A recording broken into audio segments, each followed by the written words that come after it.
Hi everyone, I hope you're having a great week. I wanted to pop in today to talk a little bit more about pivoting your business to online. Now that places are starting to open up again, I thought it might be a good time to revisit this and to really talk a little bit more about how pivoting your business to more of an online model is really a great idea. It's possible that COVID-19 won't be the last pandemic that we face, so let's prepare your business for online success going forward. We can all agree that the last few months have been incredibly hard for small businesses. And as someone who works with entrepreneurs every day, I've seen this firsthand. And I've really had the great privilege of standing alongside small businesses through this time.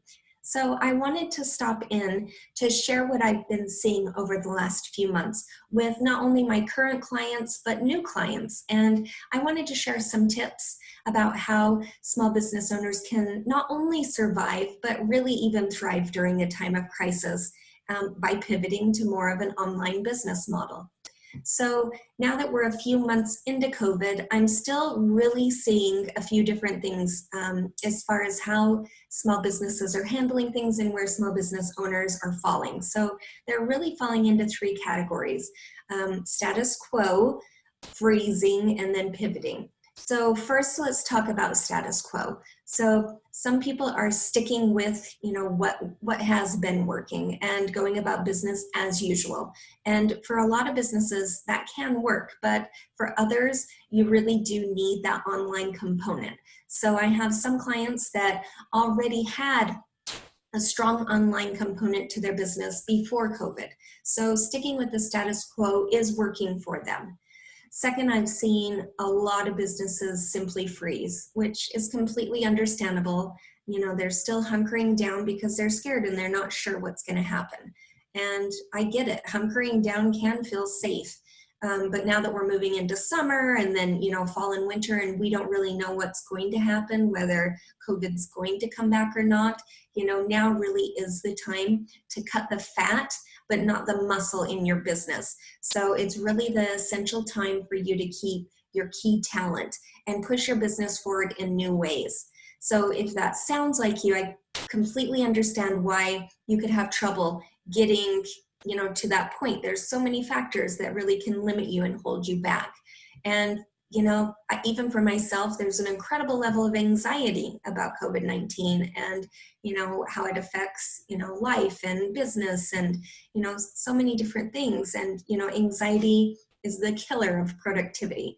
So, I know a lot of you, this is probably the first time that you've ever worked at home, and it's a massive adjustment. I remember when I first started working at home 19 years ago, it really was. It was a huge adjustment for me. It was, learning to stay productive all day and not get distracted. I'd get distracted by, going to, throw something in the garbage and I should do the dishes. I should do the laundry. I should organize something that I haven't thought about in 10 years. But, it was really hard to stay, on track. So I definitely understand that, and you're not alone. So did you know that before the virus, only 1, maybe 2% of people were even working remotely? And today it's now more like 50%.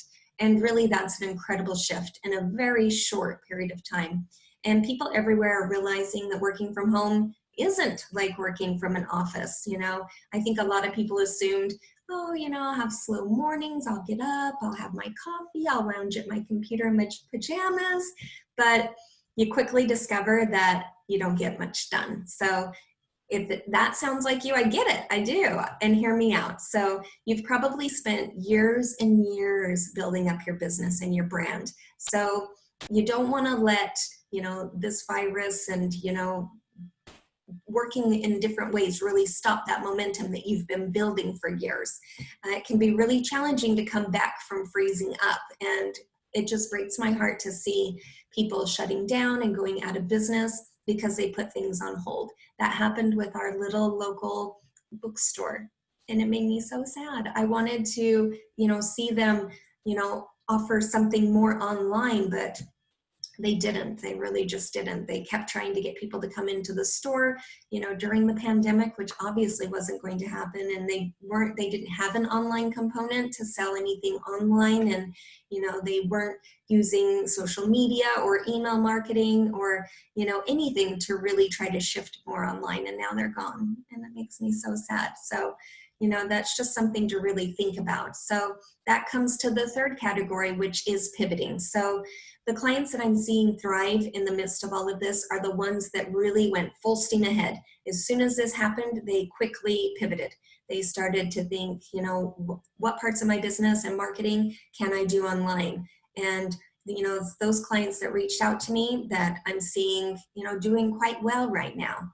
And I've had a lot of new clients contact me the past few months looking for, new ways to build those online streams of revenue, online courses, webinars, membership sites, and really partnering with other online businesses to see how they can work together to move their businesses forward. So, they're kind of looking for that silver lining, and guess what? They're finding it. So rather than shutting down, they really have been using all of this time that we've had to really ramp up that online portion of their business. I've had clients, creating paid webinars, creating online courses, membership sites. There's a lot of different things that can be done. And of course, moving their marketing, to more of a digital platform.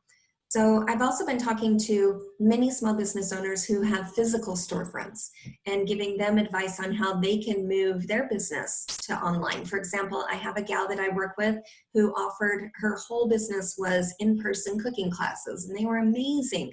And we knew immediately that wasn't going to happen. So we quickly pivoted her business to offering her classes online. And we even started to ship ingredients to people so that they could make the recipes at home with her without any stress of going out in public, especially at the beginning. And the cooking classes turned out to be a huge success because so many people were home and had the time. And and this is a thing that really keeps you top of mind in the long run. And then once life gets back to normal, and it will, it's starting to even here, people will remember her. And, they may still want to do her online classes, but, her in-person classes were really popular as well. And so once people are out and about in life again, they're going to work, they're going to want to do a cooking class live with her, with their partner or their spouse or, their kid, so they'll think of her.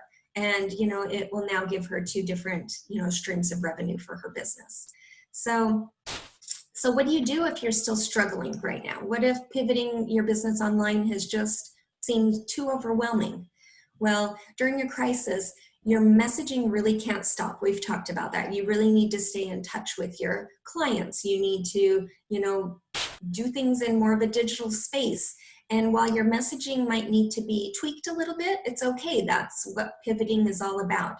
So I do have a few tips and thoughts for shifting to more of an online platform. So when you start, you really want to position your pivot to online as a way that you're adding value to your customers. So it doesn't mean that this has to be like, I'm only going to do stuff online for the future, but you do want to incorporate it so that in the future, you do have an online component to your business. Don't forget to keep in touch with your entire team and your key talent. It's really important to build systems to talk to them on a regular basis because you don't want to lose them. I mean, at some point they're going to be back up and running and you want them to come back and work with you. And you really don't want to lose your key team, that talent that does all of that amazing work for you. You don't want to lose them during this time where someone else could pick them up. You can consider putting non-essential things on hold. So especially if your business isn't back where you want it to be, remember now is the time to cut the fat, but not the muscle in your business. So I tell my clients all the time, don't put your eggs in one basket, right? So the next time there's a crisis like this, and not to be a downer, but there may be another period of physical distancing at some time this fall or winter, you and your business will be ready for it. The trick here is that businesses that are already primarily online have a head start over those businesses that don't.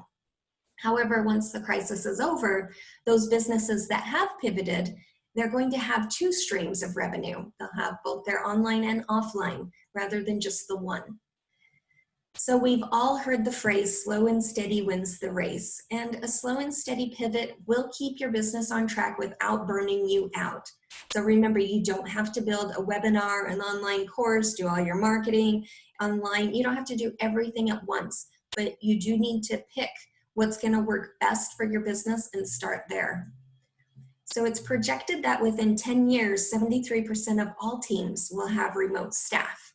The reason for this type of outsourcing is lots of different reasons, but it saves up to 60% of labor costs over an in-house employee, and it really is more scalable and gives more flexibility. So you might as well go ahead and get ahead of the trend now. So you might also be wondering, what do I need to successfully go online? You know, oh, by the way, I have a great free download on my website. It really walks you through pivoting your business step by step. So you can jump over there at jennylyon.com/pivot to download it and check it out. I think you'll find it really helpful. It's really not hard once you have the right tools in your tool belt. Chances are you already are probably doing all of your meetings via Zoom, but there are a few other online business softwares and tools that you can use that will be really helpful. So there is a really interesting phone service called RingCentral.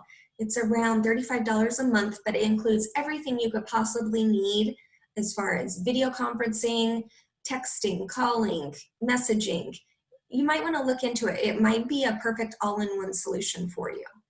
Other communication services that I use, of course, we talked about Zoom. For keeping up with clients and teams, I usually use Slack or Teamwork Chat.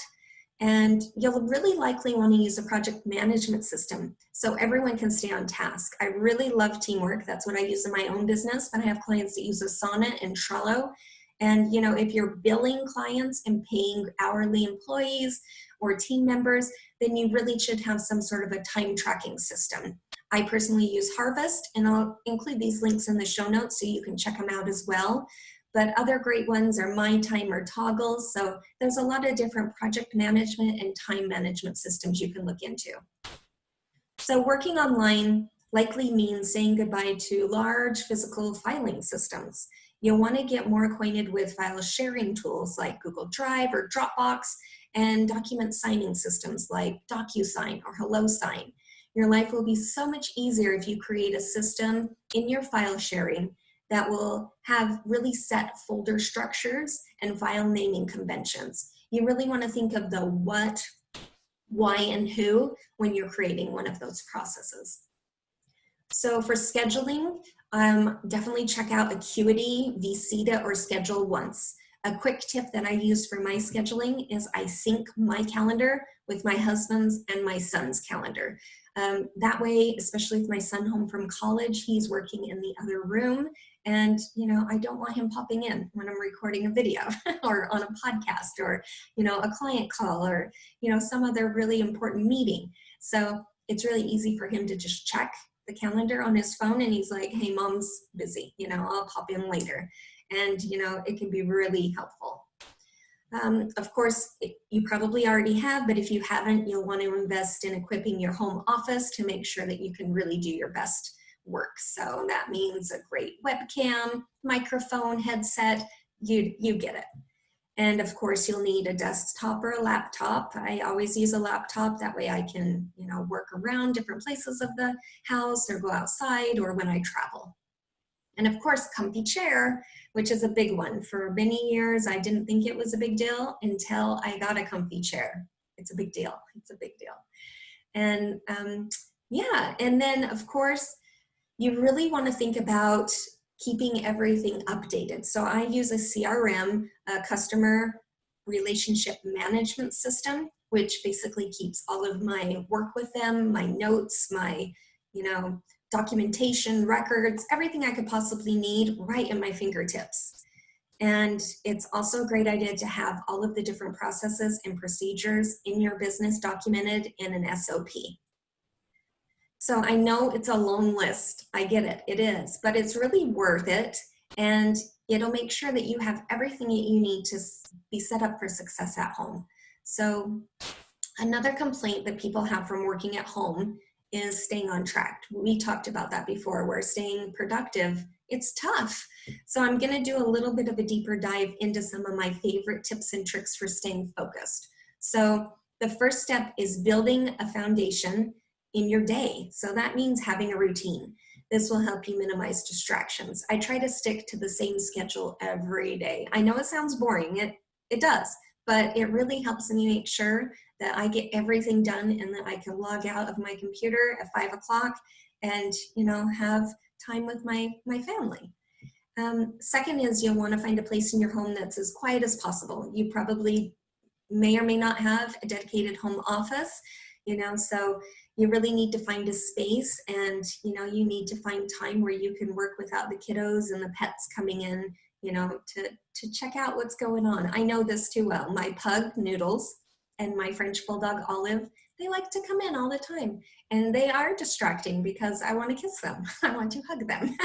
And then next thing you know, I'm completely off task. So I get it. And last but not least, please make sure to pay attention to self-care. This is an easy one to, let go. It is. I've struggled with this during the coronavirus myself. So it really means, eating well, working out on a consistent basis, getting ready every day. That's a big one for me. Taking a shower, having lunch, and drinking my water, And the last thing I really wanted to talk about was running a virtual meeting, since you're probably going to have to run more meetings virtually than ever before. So this should go without saying, but you need to be dressed. Probably not just from the waist up either. You don't want anyone to accidentally get a quick peek at anything that they shouldn't see. So you also want to make sure that you have a great camera and a mic and, everything's set up. And then in order for meetings not to drag on, make sure that you set a clear topic, a start time, an end time. You really want to put it into your schedule. And then you want to define roles and responsibilities in the meeting to keep everyone on track, so that you don't schedule an hour meeting that ends up going for 2. And then be sure that you follow up with each individual member after the call. Make sure to follow up. And then last but not least, make the most of the time that you have. You can't just pop into someone's office anymore on your way to, the kitchen in the office. So make your meetings count. So before I let you go, let me summarize my main points and highlight some more important things for you to remember.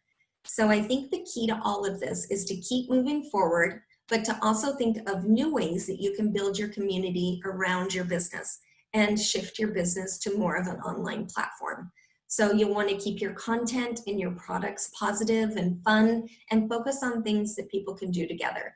People are always looking for new ways to connect, and right now especially. So it's really the perfect time to offer something that really involves them and gets some interaction going.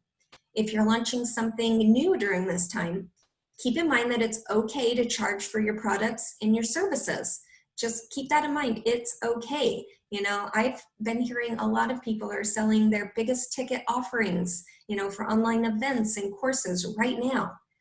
And if you're looking for new ways to expand the online portion of your business, I think that podcasting is doing very, very well during this period. Online video is doing really well too.